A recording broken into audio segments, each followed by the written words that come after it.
Si on leur augmentait leur impôt, il faudrait augmenter le brut parce qu'ils n'auraient pas envie de gagner moins. Alors ça, c'est une première raison. Historiquement, la fonction publique européenne a été conçue de manière relativement élitiste, un peu sur le modèle de la fonction publique française. Et par conséquent, pour attirer des gens, en plus des gens qui acceptent de s'expatrier, il a fallu monter assez haut dans l'échelle des rémunérations. Vous pouvez voir que notre service est assez petit. Si vous comparez le nombre de personnel, de fonctionnaires en Allemagne ou en France, vraiment le 25 000 fonctionnaires européens, c'est pas beaucoup. Et c'est pourquoi notre seule possibilité est de cibler sur la haute qualité. Nous avons besoin de la meilleure qualité, des meilleurs fonctionnaires et en plus, les fonctionnaires doivent savoir faire leur travail en 3 langues. 8 200 € par mois net, qui est en réalité l'indemnité de sortie des commissaires. Et ça, vous trouvez ça logique, normal? Je trouve ça confortable, madame, mais quand vous m'indiquerez quelqu'un qui refuse une indemnité de sortie légale, qui fait partie de son statut, qui fait partie des règles qu'il connaissait en entrant en fonction. Voilà. Louis Michel, il a 64 ans actuellement, il va partir l'année prochaine, puisque l'âge de la retraite pour les hauts fonctionnaires européens, c'est 65 ans. Donc, s'il part l'année prochaine, il aura une retraite pour 5 ans de 4 717 € par mois. Donc ça, c'est une retraite particulièrement confortable. D'autant plus qu'il l'aperçoit pour 5 ans, sachant que la retraite moyenne en Belgique, après 45 ans d'activité, est de 1 100 € par mois. Ça fait une sacrée différence. Vous prenez que le citoyen belge qui cotise pendant 40-45 ans pour obtenir en moyenne 155 € de pension soit un peu choqué? Oui, je comprends qu'il soit choqué, mais il y a d'autres raisons d'être choqué. Toute la question est de savoir, moi je pense qu'il faut aussi oser dire ça aux citoyens. Si on veut jouer petit bras pour la puissance publique, alors oui, alors il n'y a plus de limite. On peut considérer qu'un homme politique, dans le fond, avec 500 € par mois, ça suffit. Bon, ça s'explique, je trouve ça d'autant plus scandaleux qu'il ne cotise pas pour cette retraite. Cette retraite est totalement gratuite, il ne verse pas un seul euro. Elle est payée par le budget européen, donc par l'ensemble des contribuables européens. Voilà, vous voyez, montant net 6 200,72 €. Oui, je gagne, comme tous les eurodéputés, 6 200 € net par mois. 6 197,14 €. Ça vous semble beaucoup? Ça me semble tout à fait confortable. Non, sérieusement parlant, c'est beaucoup. C'est un salaire, un bon salaire, un salaire assez élevé, je pense, oui. C'est un montant évidemment important, et surtout si on le compare avec ce que gagne un petit salaire ou un salaire moyen chez nous en Belgique. Je rétrocède chaque mois un montant de mon salaire. On ne peut pas savoir combien. 1 000 € par mois. Pour ma part, moi j'en remets 2 000 € par mois à mon parti. On donne au parti, je pense que ça doit être de l'ordre de 15%. Alors ça fait combien dans votre poche? Moi, je crois que je dois tourner attendez que je ne me trompe pas dans les virgules. À mon avis, je dois tourner autour de 4 000, quelque chose comme ça. Quelque chose comme ça. Vous ne savez pas précisément, ça ne vous préoccupe pas en fait? Non, j'ai la chance. C'est là quand vous me demandez si on gagne beaucoup, je dis oui.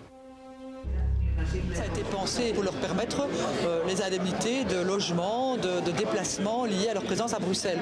Alors vous me direz, vous êtes belge, vous habitez en Belgique, mais on a mis tous les parlementaires sur le même pied, considérant que quelqu'un qui vient de Penn ou quelqu'un qui vient du Limbourg vient peut-être d'aussi loin et loge peut-être aussi à Bruxelles que quelqu'un qui vient de juste de l'autre côté de la frontière, aux Pays-Bas, au Luxembourg ou ailleurs. C'est vrai que ça semble... Moi, j'étais surprise quand je suis arrivée ici comme eurodéputée. J'étais assez surprise par rapport à ça. D'ailleurs, j'ai complètement oublié de signer, de déclarer que... Voilà, et donc je n'ai pas touché cet argent au départ.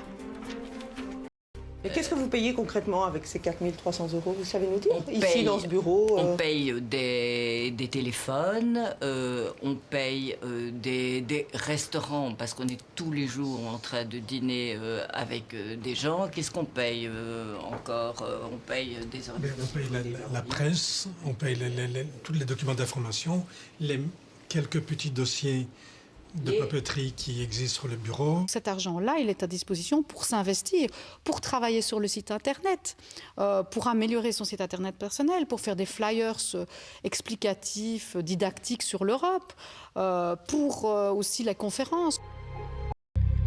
Peut-être que je ne dépense pas les 4 300 €, mais quand même, il y a des frais. S'il reste de l'argent, ça veut dire qu'in fine, c'est quand même aussi un salaire poche pour l'eurodéputé.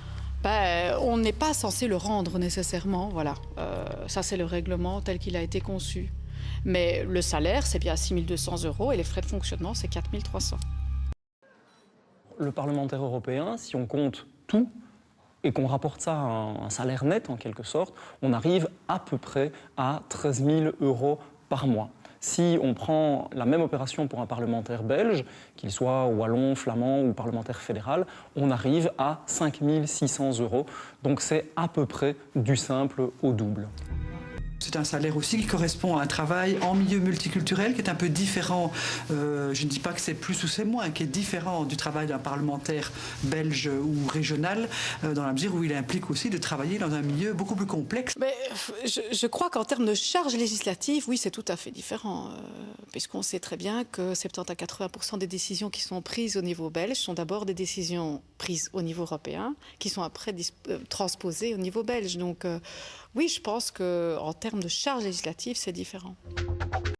The study showed that a very large share of the MEPs have second jobs, and out of those MEPs that have second jobs, many of them are the type of jobs that can create conflicts of interest.